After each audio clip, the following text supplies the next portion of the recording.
waxaan runtii caawa halkan isugu nimiday bal inaan ka hadalno meesha ay marxaladda doorashooyinka dalka ee muddada soo socota maanta ay marayso. waxaan rabaa inaan ku bilaabo hordhac ahaan dhowaantan waxaa shir hay-adda heritage isugu yeerta ka dhacay magaalada Garowe, halkaas oo ay isugu tageen siyaasiyiin badan. muhiimadii ay isugu tageen laakiin hadda shir siyaasadeed aanay ahayn, laakiin maadaama meeshii la isugu tago la wada joogay, madaxweynayaal dowlad goboleed ay joogeen, dowladda federaalka madaxdeeda qaar ka mid ay joogeen, baarlamaanka labada aqal ee baarlamaanka oo madaxdooda ay joogeen, murashaxiintii muxuu ahaa in badan oo ka mid ah ay joogeen, yaa uun meeshii waxaa ka dhalatay warwaaba la wada joogaaye ma taladii wax la iska yidhaahdo. annaga midowga murashaxiinta haddaan nahay initiative aan qaadanay, waxaan u tagnay dadkii dowladda noo ahaa, haddii ay yihiin dowladda federaalka ah iyo haddii ay yihiin dowlad goboleedyada madaxdoodii meesha joogtay. meeshaa waxaa joogay madax labadaas heer ah. waxaan u geynay tala soo jeedin in amuurihii doorashada maadaama la joogo meesha wax la iska yidhaahdo. way naga aqbaleen soo jeedinteennii, waxay dhaheen waa talaan iskula noqonaynaa, wixii aan isla soo garannana waa idiin soo sheegi doonnaa haddii aad tihiin murashaxiintii. guddi aan ahayn murashaxiintii meesha joogtay golahan ka tirsaneyd ay magacaabeen oo direen. habeen iyo maalin kadib waa noo yeereen, waxay noo sheegeen in ay aad iyo aad isu soo fahmeen.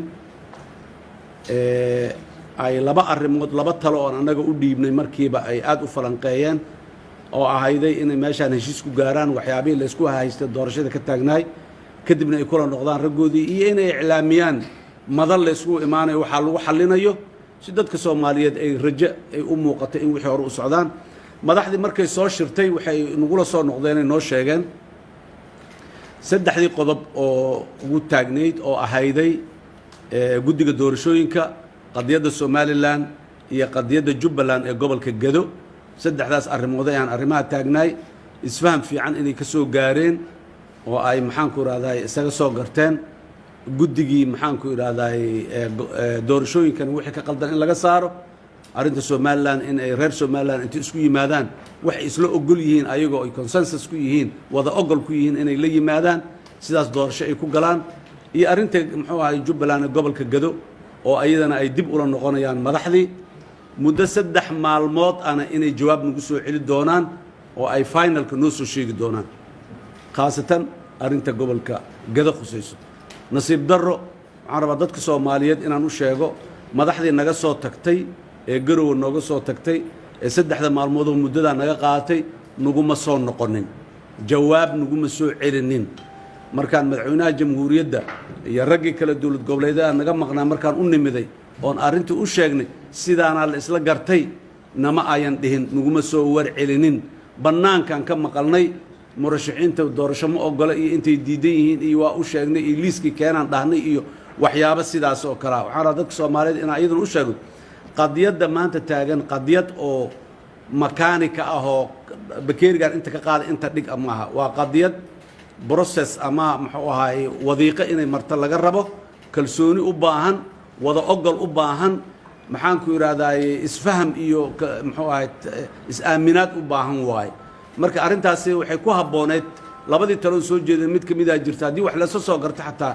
in la qaabeeyo oo shir inta la isugu yimaado, shirkaas maxaanku idhahdaay lagu waxeeyo oo lagu soo gunaanado oo la yidhaahdo intaana saasaa u garanay, intaana saasaa u garanay, halkaana waa noo dhiman tahay ama waa dhammaystirna la yidhahdo. nasiib darro ma ayan dhicin. annagoo weli sidii uga dhur sugayna madaxdii maanta waxaad aragtay ayay sii daayeen, waa yimaadeen, warkaad aragtay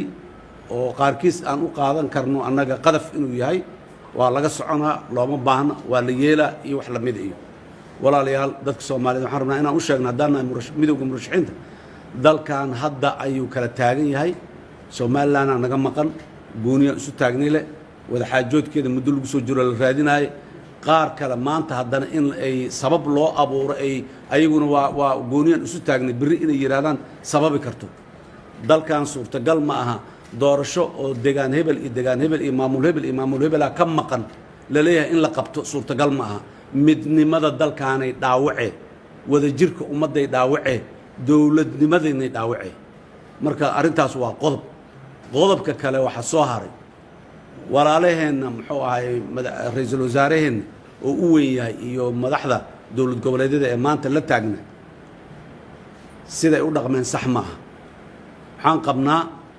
kuwaas waa maqan yihiin waa laga tashanaa waa laga soconaa laleeyahay oo aan leenahay war midnimadii ay wax u dhimaysaa ayaan saa la yeelin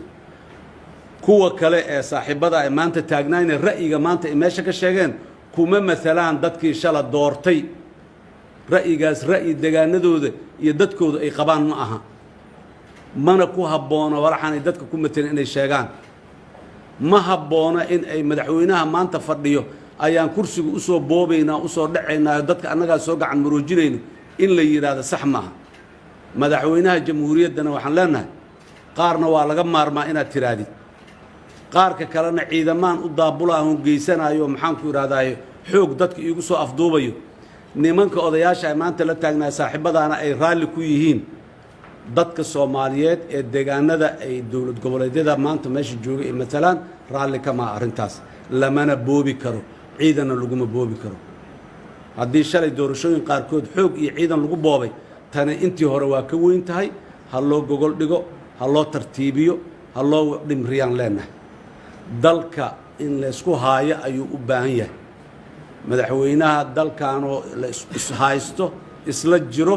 israbo isla fadhiyo meel go'aano wada jir ah gaaro ayaa shalay lagu wareejiyey dadki iyo dalkiina inuu isku haayo oo sidaas ku sii xukumo hadduu joogayo oo si sharciga ku joogayo haddii aanu joogaynina dalkii oo ishaysto iyo deegaanadii oo ishaysto mid ah oo wareejiyo ayaa looga fadhiyaa madaxweynaha gadaal inuu inta fariisto dadka Soomaaliyeed inuu la hadlo uu diido dadka maxaan ku raadayay saamilayda ee siyaasadda doorka kule inuu la hadlo uu diido ee dad kale sidii ruuxaantii uu ka soo dhaxadla madaxweynaha xal uma keenaysa waxaan leenahay madaxweynuhu ha ku noqdo taladaas dib ha u noqdo oday Soomaaliyeed aan noqonahay hadda ka hor dad ka ballan qaadee wuxuu ballan qaaday ha fuliyo oday Soomaaliyeed ha noqdo ha soo dego dadka la fariisto hadii dawladdu wixii maanta ay ku dhawaaqday inay sii wado ay go'aansato ay ku adkaysato wax fiican maaha waana waxa aan ka digayno aan diidayno annagu markaas tallaabo kalan qaadi doonaa annagu tallaabada aan qaadi doono waxaan rajaynaynaa inaan loo baahanin oo aanay imaanin oo miirku dawladdu intuu soo noqdo ay doorashadii dhulka soo dhigtaan rajaynaa